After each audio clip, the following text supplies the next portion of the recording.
우리 하나님 말씀 고린도전서 4장 1절부터 5절까지입니다.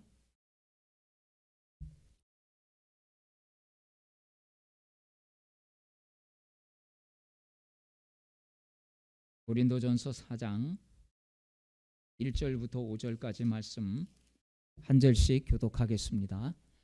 사람이 마땅히 우리를 그리스도의 일꾼이요 하나님의 비밀을 맡은 자로 여길지어다. 너희에게나 다른 사람에게나 판단받는 것이 내게는 매우 작은 일이라.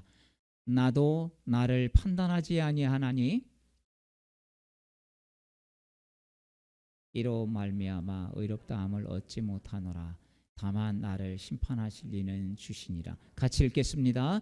그러므로 때가 이르기 전 곧 주께서 오시기까지 아무것도 판단하지 말라.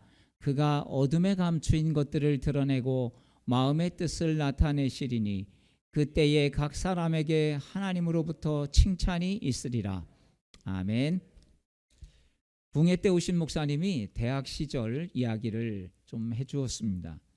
대학 다닐 때 반 친구 중에 한 친구가 학비 낼 돈이 없어서 휴학을 한다는 이야기를 듣고 반 친구들이 의기투합을 했습니다. 우리 돈을 조금씩 모아서 이 친구가 휴학하지 않게 하자.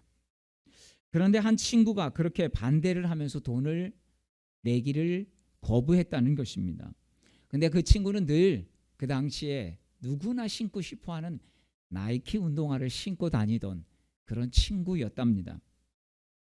그 당시 강사 목사님과 또 좀 돈을 내서 돕자는 그 다른 친구들은 나이키를 살 형편이 되지 않아서 짝퉁 나이스 신발을 신고 다녔답니다. 그런데 나이스들은 돈을 내겠다고 그러는데 이 나이키가 돈을 안 내겠다고 하니까 참 기가 막히더라는 거죠. 한 20년쯤 지나서 나중에 보니까 그 나이키가 목사가 되어 있었다는 이야기입니다. 일반 대학교 신학과였는데 친구들이 만나서 이런 얘기를 했답니다. 아니 그 나이키가 목사가 됐다고? 아니 걔가 목회를 다 해? 화가 나더랍니다. 어떻게 그런 친구가 목회를 한다고 그럴까? 그런데 어느 날 기도하는데 하나님께서 이렇게 말씀하시더랍니다. 왜 너는 나를 못 믿니? 하나님 이게 도대체 무슨 뜻입니까? 그랬더니 대학교 때 이후 20년이 지났는데 너는 왜 내가 그 사람을 변화시킬 수 있다고 그렇게 생각하지 못하니? 이렇게 하나님이 그런 마음을 주시더라는 것입니다. 그렇구나. 하나님이 그동안 그 나이키를 변화시킨 것은 보지 못하고 나는 그저 20년 전에 그 모습만 보면서 걔가 목사가 됐다니. 자신이 목사이지만 참 너무 속이 상했던 그런 생각을 했던 적이 있다는 것입니다. 저희들도 비슷한 경험이 있습니다. 신학교 다니면 그때 그 모습을 보면서 연애 때 가끔 이렇게 1년에 한 번씩 만나면 야 걔가 정말 요즘 목회를 참 잘한대. 그런 이야기를 들으면 아니 걔가 목회를 잘해? 이러면서 좀 우리가 판단했던 적이 있습니다. 다들 참 누구나 행복하고 즐겁게 살길 원하죠. 여러분도 그렇지 않습니까? 그런데 행복은커녕 우울하고 때로는 세상을 보면 화가 날 때가 있습니다. 왜 화가 나고 또 우울할까요? 어떤 사람은 우울할 수밖에 없는 문제가 자꾸 생기기 때문에 나는 그렇게 될 수밖에 없어 라고 말하기도 합니다. 어떤 사람은 저 인간 때문에 이렇게 말하는 사람도 있습니다. 물론 이런 이유도 우리를 화나게 하고 우울하게 하지만 여러분 그것의 근본적인 문제가 우리 안에 있다는 것을 오늘 함께 나누고자 합니다. 여러분 우리가 우울하고 화가 자꾸 나는 이유가 근본적인 이유가 우리 삶 속에 벌어지는 상황과 판단 때문에 어떤 환경에 대한 판단 때문에 그런 것은 아닌지를 살펴보아야 할 것입니다. 여러분 내가 우울해질 때를 한번 보십시오. 지금 내 현실과 또 내 처지가 한심하고 무능하게 여기니까 우울해지는 것입니다. 이런 판단이 나에게 집중이 되면 우리는 우울하게 되고, 그런 판단이 다른 사람에게 집중이 되면 이게 화가 되고 분노가 되고 답답함이 생기는 것 아니겠습니까? 누구는 태어나자마자 금수저 물고 태어나는 것 같은데, 나는 태어나 보니까 정말 흙수저 물고 태어난 것 같은, 저 사람은 벌써 그래서 나보다 훨씬 더 저만치 가 있는 그런 모습을 보면 실력이라고는 그냥 인정해 주기 싫고, 부모 잘 만나 저런 것 같아서 참 세상 더럽게 불공평해, 그렇게 하다가도 내가 분노해도 변하는 것 없어서 또 절망하는 그런 시대를 살아가고 있습니다.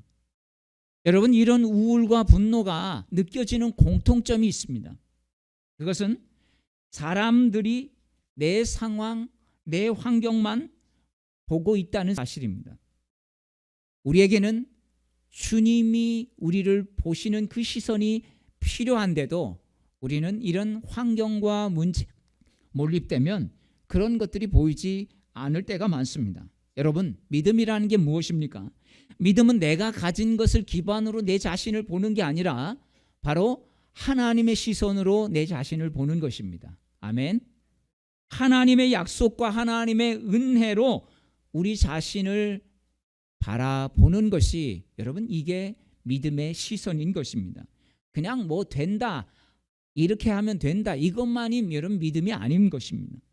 오늘 고린도전서 4장 1절부터 5절은 어떻게 우리가 믿음으로 반응해야 하는지를 설명해 주고 있습니다.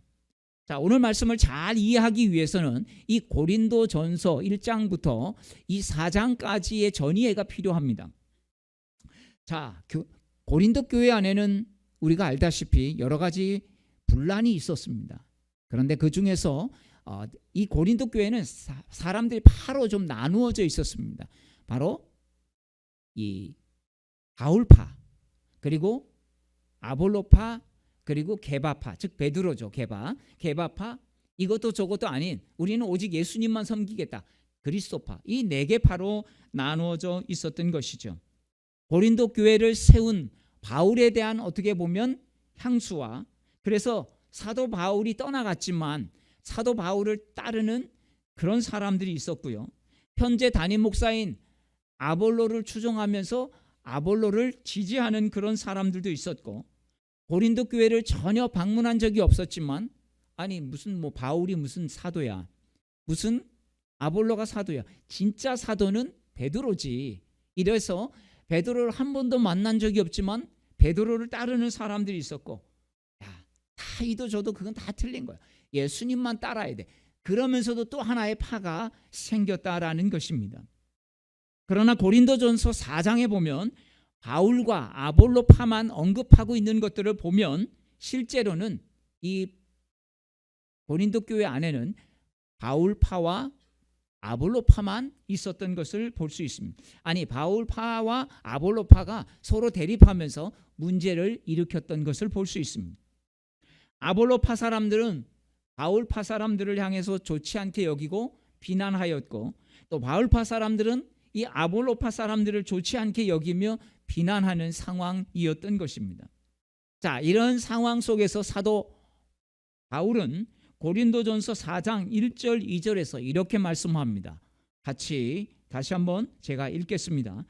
사람이 마땅히 우리를 그리스도의 일꾼이요 하나님의 비밀을 맡은 자로 여길지어다. 그리고 맡은 자들에게 구할 것은 충성이니라. 여기 나오는 그리스도의 일꾼이요라고 하는 단어는 아주 명백한 의미를 가지고 있습니다. 일꾼이라고 하는 이 헬라어 의미는요, 배 아래서 노를 젓는 사람이란 뜻입니다. 여러분 혹시 배너라고 하는 영화를 보셨습니까? 배너가 잡혀가서 배 밑에서 이 노를 저으면서 복수에 불타서 막 눈이 이끌거리는 그 모습을 그 배의 지휘관이 보고 양자로 삼는 그 내용이 나오지 않습니까? 바로 언제 배가 가라앉을지 모르지만 그 배에서 노를 젓는 사람, 그 사람을 일꾼이다라는 뜻을 가지고 있습니다.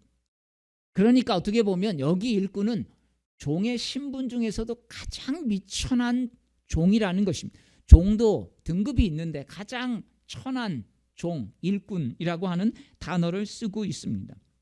그러나 여기서 하나님의 부름받은 일꾼은 비록 미천한 자이긴 하지만 바울과 아볼로는 그리스도의 일꾼이지 사람들이 일꾼이 아니다라고 말하고 있는 것입니다. 여러분, 왜 이걸 사도 바울이 고린도 교회 사람들에게 이야기하고 있을까요? 하나님의 부름을 받은 일꾼은 우리 모두도 하나님의 일꾼을 받은 사람들이라는 것입니다. 즉 주님이 판단하는 사람이지 사람들에게 우리가 판단받는 사람이 아니다라고 말하고 싶은 것입니다. 그래서 사람들은 자신이 일꾼이냐, 저 사람 일을 잘해, 못해, 저 사람 왜 저 모양이야, 이 모양이야, 이렇게 판단해서는 안 되고 또 그렇게 판단받는 존재가 우리는 아니다라고 말하고 있는 것입니다. 여러분, 사람은 얼마나 객관적일까요? 내로남불이라는 여러분 단어를 들어보셨습니까? 저는 처음에 이게 고사성어인 줄 알았습니다. 근데 남이 하면 불륜이고 내가 하면 로맨스다. 내로남불, 내가 하면 로맨스고 남이 하면 불륜. 여러분, 똑같은 걸 보면서 나하고 남하고의 기준이 이렇게 다르다라고 하는 것이죠. 어느 교회에 제가 인천에 친구가 있어서 선배 목사님하고 좀 같이 만나자 그래서 인천에 휴가 갔을 때 갔습니다. 그런데 그 예배당으로 올라가는 그 길에 이렇게 써 있었습니다. 교회는 옳은 말 하는 곳이 아니라 좋은 말 하는 곳입니다. 저는 그런 말 써 있는 교회 처음 봤습니다. 예배당에 들어가는 입구에 그 말을 써놓은 이유가 뭘까? 교회는 정의를 말하지 말라. 여러분, 이런 말이겠습니까? 여러분, 그런 말이 아닐 것입니다.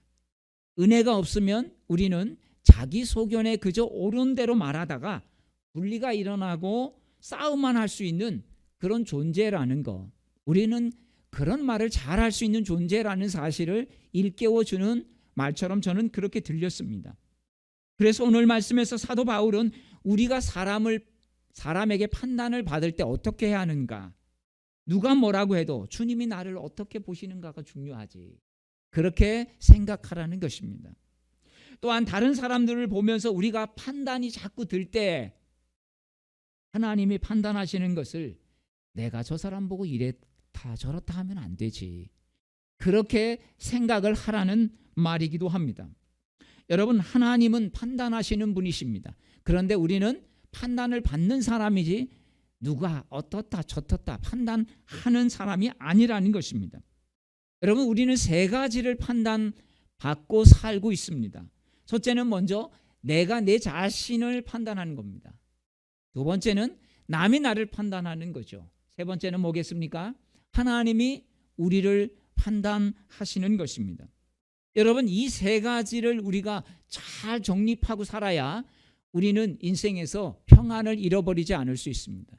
어느 날 신나게 기분 좋아서 들어왔는데 누가 해준 그 말 한마디에 우리 마음이 무너질 때가 있지 않습니까? 차라리 그 말을 듣지 않았으면 좋은데, 또 어떤 사람은 우리를 염려해서 이런 말을 합니다. 내가 참 이야기 안 하려고 그랬는데, 이러면서 이야기 안 하려고 했는데는 하지 마셔야 되는데 안 하려고 했는데 이러면서 누가 그러던데 이러면서 전해주는 그 말 한마디에 우리 억장이 무너질 때가 있는 것입니다. 여러분, 이것이 바로 무엇 때문입니까? 자꾸 판단이라고 하는 것, 다른 사람의 평가에 우리가 얼마나 우리의 마음이 빼앗기는지 알 수 있는 것입니다. 사랑하는 여러분, 우리가 우울과 분노에서 자유할 수 있는 것은 바로 하나님의 판단을 더 중요하게 여길 때 우리는 사람들의 말에 우리의 마음을 빼앗기지 않을 수 있다는 사실, 여러분 기억하시기를 축복합니다.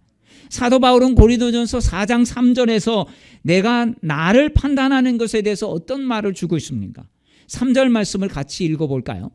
너희에게나 다른 사람에게나 판단받는 것이 내게는 매우 작은 일이라 나도 나를 판단하지 아니하나니.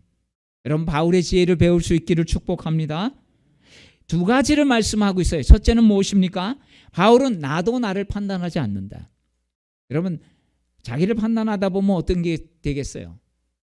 내가 잘할 때는 교만해지고 내가 교만해지면 다른 사람을 무시할 수밖에 없습니다. 근데 나를 내가 판단하지 않는다는 거예요. 왜? 때로는 내가 정말 내 자신을 보면 한심스럽고 이렇게 멍청한 짓을 하면서 야, 내가 살아 있어야 되나? 이렇게까지 자신을 한심하게 여길 수 있는 존재가 바로 자신이기 때문입니다. 여러분, 우리는 누가 뭐라고 해도 내가 누구인지를 여러분 하나님의 시선으로 볼 수 있어야 할 줄로 믿습니다. 그래야만 우리 삶에 일어나는 환경과 문제로부터 자꾸 내 자신을 분노하게 만들고 우울하게 만드는 것에부터 우리는 나 자신을 보호할 수 있다는 사실입니다. 여러분, 우리는 다 하나님이 우리를 값으로 정말 감당할 수 없는 값을 지불하시고 우리를 하나님의 자녀 삼아 준 사람들입니다. 그래서 우리는 하찮게 보여도 우리는 하나님 예수 그리스도의 목숨값으로 하나님이 우리를 자녀 삼아 주신 것입니다. 이것을 꼭 기억할 수 있게 되기를 축복합니다. 내가 괜찮은 존재로 보여서도 내가 능력 있어서도 착해서도 아니라 예수 그리스도가 대신 우리를 위해서 죽으셨기 때문에 우리가 하나님의 자녀의 축복을 받게 된 것입니다. 그래서 우리는 어느 조건이 없이도 하나님은 여전히 우리를 사랑하십니다. 여러분, 자녀를 조건 때문에 사랑합니까? 아니죠. 내 자녀이기 때문에 사랑하는 것처럼 하나님도 우리를 자녀이기 때문에 사랑하시고 축복하시는 것입니다. 그런데 우리는 내 상황과 처지를 바라보면서 나는 정말 이러니까 찌질해, 나는 형편이 없어, 나는 능력이 없어, 나는 공부도 제대로 못해, 나는 뭐 이런 것도 못해 저런 것도 못해 하면서 자기 자신을 이런 비관하고 또 그러면서 자꾸 어둠으로 숨게 만드는 것이 아니겠습니까? 때로는 내가 이룬 것이 많게 여겨지면 자랑스럽게 여깁니다. 이걸로 끝나지 않습니다. 오히려 자만하고 못한 사람들 보면 답답해하고 어이구 저것도 못하나 하면서 한심해하는 게 바로 여러분 우리의 모습인 것입니다. 이게 서로 자만과 여러분 자책은 여러분 서로 다른 부분이 아닙니다. 내가 어떤 형편에 처하는지에 따라서 다른 것이죠. 내가 지금까지 이룬 것으로 나를 평가하는 기준이 된다면 우리는 내가 처한 상황에 따라서 나를 보는 눈도 달라질 것이고 다른 사람들을 대하는 모습도 달라질 것입니다. 여러분, 우리가 그런 말 하지 않습니까? 저 사람 좀 돈 좀 생기고 나서 달라졌어. 저 사람 좀 높아지더니 좀 달라졌어. 이상해졌어. 왜? 여러분, 사람이 달라진 이유가 뭐겠습니까? 여러분, 내가 열심히 한 것이 내가 성실하고 괜찮은 사람이라 그런 걸까요? 여러분, 하나님 우리에게 그것을 성실하게 할 수 있는 마음의 평강을 줬기 때문에 여러분 그런 거라고 생각 안 하십니까? 내가 그런 열심을 가질 수 있도록 하나님이 열정을 준 거라고 생각 안 하십니까? 여러분, 내가 열심히 할 수 있도록 건강을 주신 분이 하나님이시라고 생각할 수 있어야 할 것입니다. 우리 마음에 하기 싫은 마음 한번 들면 진짜 부지런한 나도 이렇게 게을러질 수 있구나. 우리는 생각할 수 있습니다. 내가 분명히 해야 하는 걸로 알고도 모든 게 귀찮아서 하기 싫다는 거죠. 해야 된다라고는 생각은 하지만 이게 안 되는 겁니다. 여러분, 그럴 때 보면 뭐예요? 이게 전에 내가 한 게 아니구나. 이게 하나님이 그런 마음을 주신 것이구나. 여러분, 이런 것들을 깨닫게 되지 않습니까? 젊은 사람들 말로 엉뚱한 것을 한번 필히 꼽혀보십시오. 정말 거기 정신이 팔리면 그렇게 뜯어 말려도 안 되는 거예요. 마지막에 자기가 끝장을 보고서야 돌아오는 사람들 보면 얼마나 안타깝습니까?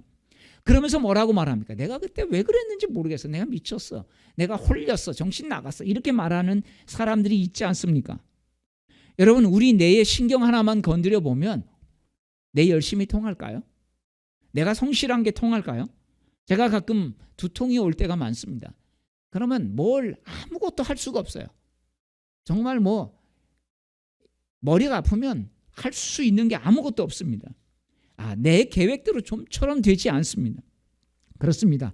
내가 하려고 해도 여러분 하나님이 건강을 주셔야지. 하나님이 지켜주셔야지. 하나님이 내 마음을 끝까지 인내할 수 있도록 해주시지 않으면 여러분 안 되는 것입니다. 그런데 그렇게 하지 않으려고 했는데 저절로 되어지는 거 있지 않습니까? 그냥 나도 아무것도 안 하는데 된 게 아니라 내가 너무 쉽게 그것을 감당하고 있는 내 모습을 볼 때 어떻습니까? 그게 하나님이 도와주신 걸로 믿습니다. 그게 하나님의 은혜인 줄로 믿습니다. 여러분, 잘하고 빨리 하는 게 중요한 게 아닙니다. 엉뚱한 거 빨리 하다 보면 돌아오기도 어렵습니다. 그래서 방향이 중요한 것입니다. 여러분 제일 힘든 사람이 어떤 사람인 줄 아십니까? 잘못된 것을 성실하게 하는 사람이 제일 여러분 힘든 인생을 살아가는 것입니다. 차라리 성실하지 않으면 괜찮은데 잘못된 것을 성실하게 하는 사람은 감당할 수가 없습니다. 우리의 마음의 중심을 아시는 주님께서 여러분 내 열심보다 내 능력보다 우리에게는 뭘 주세요? 중심을 보신다는 것입니다. 내가 좋아서 열심히 하는 것은 여러분 충성도 주님의 사역도 아닐 수 있습니다. 왜냐하면 내가 좋아서 하는 거니까요. 여러분 교회 일도 내가 좋아서 하는 일은 믿음 없이도 할 수 있습니다. 믿음 있이도 할 수 있지만 믿음 없이도 내가 좋아하는 일을 할 수 있어요. 그런데 내가 좋아하는 일이 아닐 때 우리가 그것을 할 수 있는 힘이 그게 바로 믿음인 것입니다. 오늘 고린도전서 4장 2절에 왜 맡은 자에게 구할 것은 충성이다라고 했을까요? 열심히 하는 게 충성이 아닙니다. 우리는 충성 그러면 군대에서 배워가지고 충성은 열심히 하는 거 이 생각을 하죠. 근데 여러분 충성이라는 한자가 있습니다. 한번 뭐 다 아시겠지만 한번 보시죠. 한자. 네, 이게 뭐예요? 가운데 중자에다가 마음 심자죠. 마음의 중심이 있어야 되고요. 이 충성은 뭐입니까? 말씀을 이루는 것입니다. 마음의 중심을 가지고 말씀을 이루는 것. 말씀 원자에다가 이룰 성자가 있지 않습니까? 여러분 충성은 열심히 하는 게 충성이 아닙니다. 마음의 중심을 가지고 하나님의 말씀을 이루어가는 것. 여러분 이게 충성입니다. 그냥 내 열심만 가지고 그건 충성이 아니죠. 믿음으로 하는 충성은 내가 하기 싫어도 내가 여건 되지 않아도 내 본성에 내려놓고 주님이 원하시는 말씀이 내 뜻과 마음에 합치되지 않더라도 그 주님의 뜻에 순종할 수 있는 것. 여러분 이것이 충성인 것입니다. 주님이 우리를 보시는 눈으로 나를 보면 내가 잘하면 교만해지고 또 내가 못하는 것에 대한 한심스러움, 자책에서 우리는 자유할 수 있다는 사실입니다. 내가 못하는 것에 날 자책하고 날 가혹하게 여긴다고 여러분 우리가 잘할 수 있을까요? 막 자기 머리 주워박으면서 가끔 이렇게 막 역도 선수들 이런 거 보셨나요? 막 이게 자기를 얼굴을 때리면서 막 이러는 거. 예, 여러분 그렇다고 못 드는 거 들까요? 그러면 저는 100번이라도 제 뺨을 때리겠습니다. 예, 여러분 오히려 자꾸 못하는 것만 하면 어때요? 우리 학생들 주눅 들죠. 더 하려고 해도 안 됩니다. 오히려 내가 잘한 것에 그리고 잘못한 것을 그냥 주님께 처분에 맡길 때 보지 못했던 것들이 보여지고요. 또 하기 싫었던 것, 두려워서 시도하기조차 하지 못했던 것에서 시도할 수 있는 힘이 생긴다는 것입니다. 제가 인도네시아에서 목회할 때 어려움이 생길 때마다 저는 하나님이 17년 전에 저를 그곳에 보내주신 그것을 기억했습니다. 왜냐하면 제가 이제 목회 9년 차 춘천중앙교회에서 부목사를 이제 9년째 하면서 하나님이 그런 마음을 주셨어요. 너 이제 나가라. 이제 담임 사역을 나가라. 그런데 뭐 이게 제 마음대로 되겠습니까? 그래서 제 아내와 새벽기도 작정기도를 40일을 하고 있었고 40일이 끝나도 별 반응이 없어요. 그래서 하나님 그럼 20일만 더 하겠습니다. 그러면서 20일을 이렇게 하는 중에 인도네시아 그게 춘천중앙교회에서 세운 교회인데 그쪽 자리가 있으니까 가겠느냐. 만약에 제가 기도하지 않았다면 저는 해외 가서 살 해외파가 아닙니다. 저는 토종이라 먹는 것도 전부 순염 된장 고추장 뭐 전부 이런 것만 좋아해서 저는 해외 가서 뭐 산다는 생각을 단 요즘 사람 1도 해보지를 않았습니다. 그런데 주님 기도하는 중에 주님께서 말씀하셔서 이게 하나님의 응답이구나. 그래서 갔던 것이고 그곳에서 참 있으면서 여러 가지 어려운 일들을 많이 뭐 건축할 때도 힘들었고 뭐 여러 가지 사건들이 있으면서 어려움들이 많이 있었지만 그것을 견딜 수 있었던 17년 동안 힘은 바로 하나님이 나를 이곳에 보내주셨다는 그 사명이 어려움을 이기게 했던 것을 볼 수 있습니다. 여러분 세상은 내가 나를 어떻게 보는가가 중요하다 이렇게 가르칩니다. 내가 내 자신을 좋게 보려고 노력하는 것 물론 그게 나쁜 게 아닙니다. 그런데 내가 나를 아무리 좋게 보려고 해도 좋게 봐지지 않는 사람들이 있습니다. 왜냐하면 자꾸 나를 환경으로 보기 때문이죠. 여러분 내가 나를 좋게 본다고 여겨집니까? 나는 괜찮아. 안 되는 것이죠.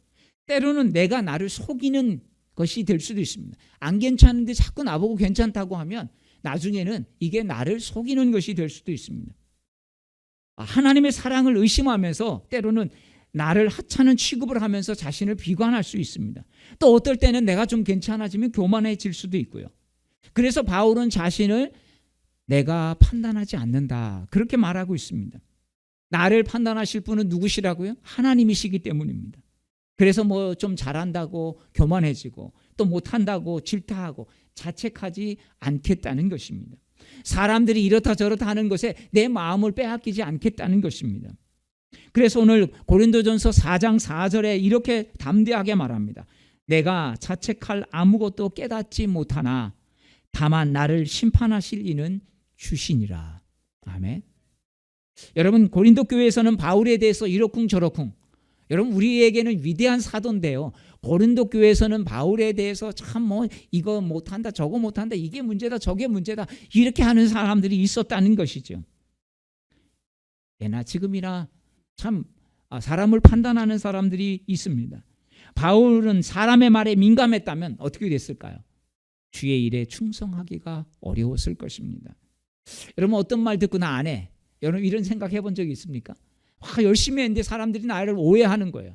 나 진짜 더러워서 안 해. 여러분, 이런 마음을 막 속에 가지고 있으면서 여러분 그만둔 적이 있습니까?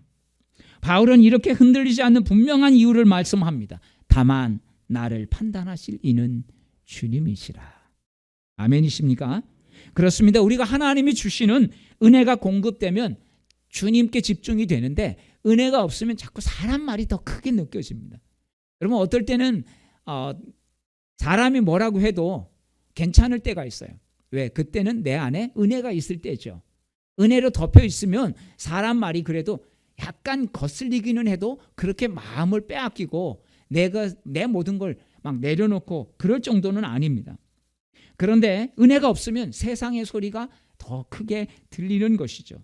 바울 사도는 다른 사람에게 판단을 받는 것에 대해서 3절에 이렇게 말합니다. 내게는 매우 작은 일이라. 이 바울이 고린도 교회를 세우려고 1년 6개월 동안 정말 여기서 전심전력을 다했습니다. 그런데 몇몇 성도들이 우리는 교회 창립한 이 바울 목사님이 더 좋아 이런 사람도 있었지만 아볼로 목사를 추종하면서 자꾸 판단하고 파당을 짓는 사람들 있었던 것을 볼 수 있습니다. 사실 여러분, 좋지 않은 평판을 듣기 좋아할 사람은 없습니다. 누구나 좋은 평판을 듣기를 원하죠. 결국 우리는 좋은 평판을 듣고 잘한다고 해도 모든 사람에게 좋은 평판을 다 들을 수는 없다는 것입니다. 다 좋게 말해도 거기에는 꼭 그렇지 않는 사람들이 있다는 것입니다. 누군가에는 나쁜 소리를 들어야 할 때도 있는 것입니다. 사람의 평판에 예민한 사람은 사람 눈치 보며 끌려다닙니다. 믿음의 가치를 가지고 있으면 사람들과 어울려도 다른 사람의 뒷담화하면서 여러분 죄짓지 않는 것입니다. 사람에게 비난을 받는 것을 무시하라 이런 말은 아닙니다. 사도 바울도 판단을 작은 일이라 이렇게 여겼다고 그랬습니다. 사도 바울도 아무렇지도 않게 그냥 나는 누가 뭐라고 해도 난 괜찮아 이렇게 하지 않았다는 겁니다. 여러분, 어느 정도 이런 거죠. 그래, 사람들이 저러는 거 신경 쓰이긴 하지만 하나님의 판단이 중요한 것이지 이렇게 했다는 것입니다. 작은 일이라고 여겨 전혀 무시해버린 건 아닙니다. 사도 바울이 사람의 판단을 작은 일로 여길 수 있었던 이유가 뭘까요?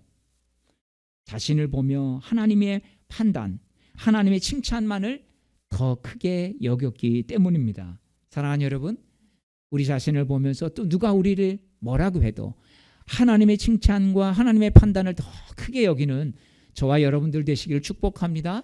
그래서 우리 마음 중심에서 흔들리지 마십시오. 그런 걸 보면 내가 그래 사람 보고 안 하고 하나님 보고 한다고 그랬는데 사람 보고 한 것이구나. 자꾸 사람이 저런 말 했다고 내가 흔들린 걸 보면 여러분 그렇게 내 자신을 볼 수 있어야 합니다.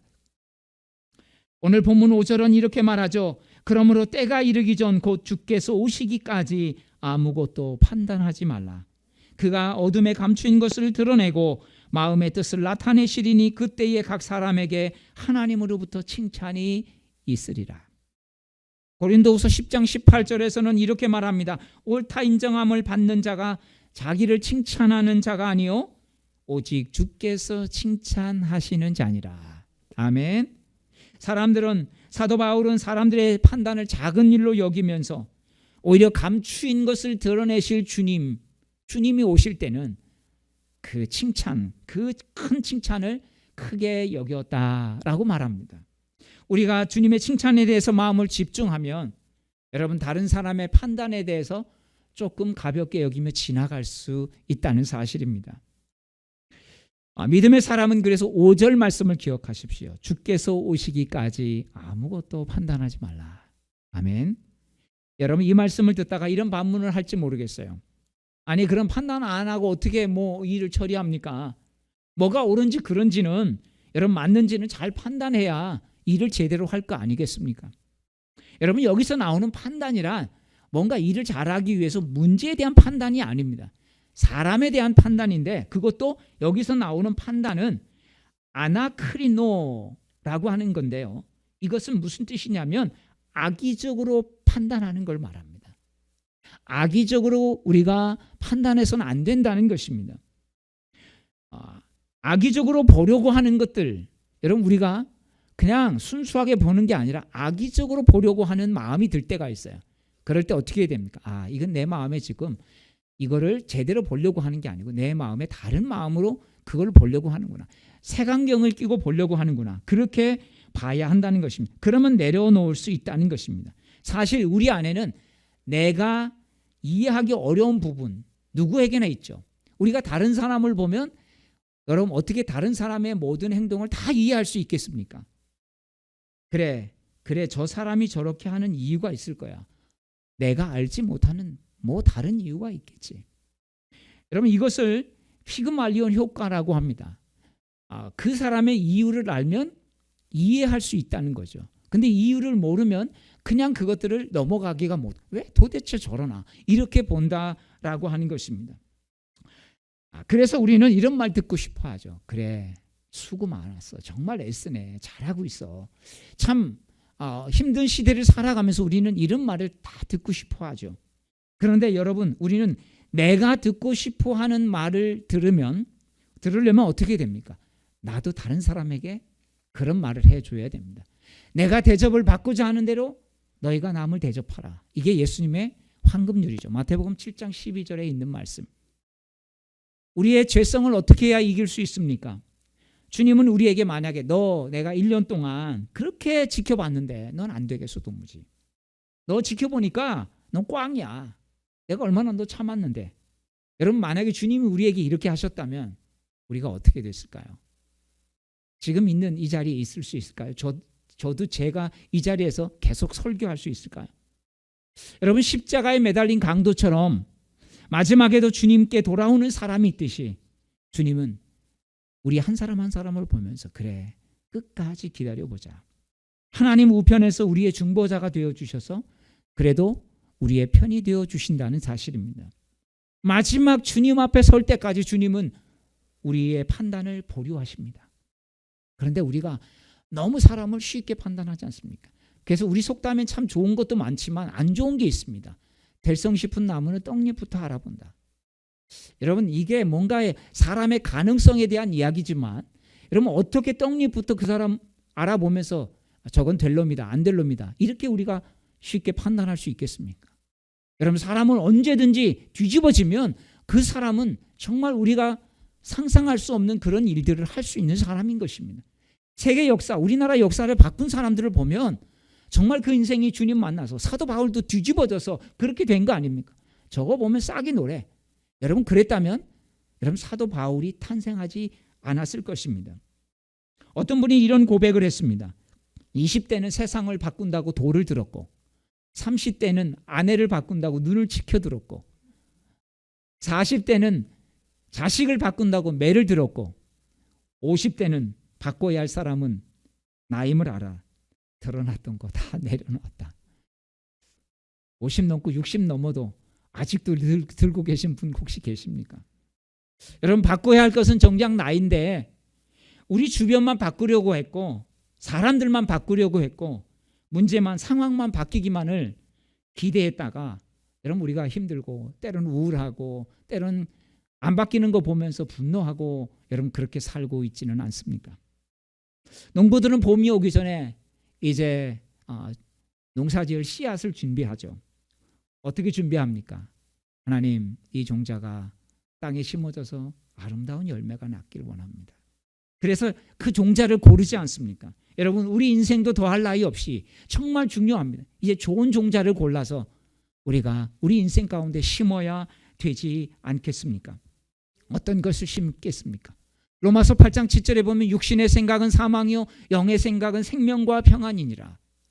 여러분, 우리가 육신의 생각만을 심으면 내 인생이 우울하고 분노하는 그런 삶 속에 자꾸 노출될 수밖에 없습니다. 그런데 하나님이 주신 마음을 가지고 자꾸 내 마음을 바꿔 심으면 여러분 평안과 여러분 생명이 아름다운 열매로 맺게 될 줄로 믿습니다. 남에 대해서 나에 대해서 하나님의 말씀으로 문제를 보고 나아가면 오히려 주님께서 하나님을 통해서 말씀을 통해서 우리 자신을 제대로 보게 하고 다른 사람도 제대로 보게 하는 은혜를 주실 줄로 믿습니다. 만약에 사람에게 칭찬받고 싶어하는 사람에게 좋은 소리 듣고 싶어하는 것에 100분의 1, 1000분의 1만 우리가 하나님께 우리의 마음을 두고 하나님께 칭찬을 우리의 마음에 둔다면 여러분 우리가 사람의 말에 그렇게 우리의 마음이 요동치는 일들은 별로 많지 않을 것입니다. 사랑하는 여러분, 하나님 말씀으로 나의 자신을 살피고 또 하나님은 우리를 통해서 듣게 하시는 것들, 그래 때로는 저 사람이 나에게 저렇게 안 좋은 이야기를 하지만 그래도 저것을 극복할 수 있는 주님 은혜를 주옵소서. 그래서 하나님의 말씀으로 나를 살피면 다른 사람이 말하는 것도 받아들이면서 그걸 이길 수 있는 그런 힘까지 얻게 될 줄로 믿습니다. 여러분, 하나님의 판단에 맡긴다고 독불장군이 되라는 게 아닙니다. 너무 우리가 예민하게 사람의 말에 휘둘려 살아왔기 때문입니다. 사랑하는 여러분, 우울과 이 분노의 시대 하나님의 진리가 우리 안에 우리의 마음의 평강과 은혜를 주고 내 자신을 하나님의 시선으로 보고 또 다른 사람의 시선도 하나님의 시선으로 바라보며 나아가는 우리 모두가 되시기를 주의 이름으로 축복합니다. 우리 다 함께 일어나셔서 우리 함께 찬양하겠습니다. 원하고 바라고 기도합니다. 우리 가사를 생각하면서 함께 찬양하겠습니다.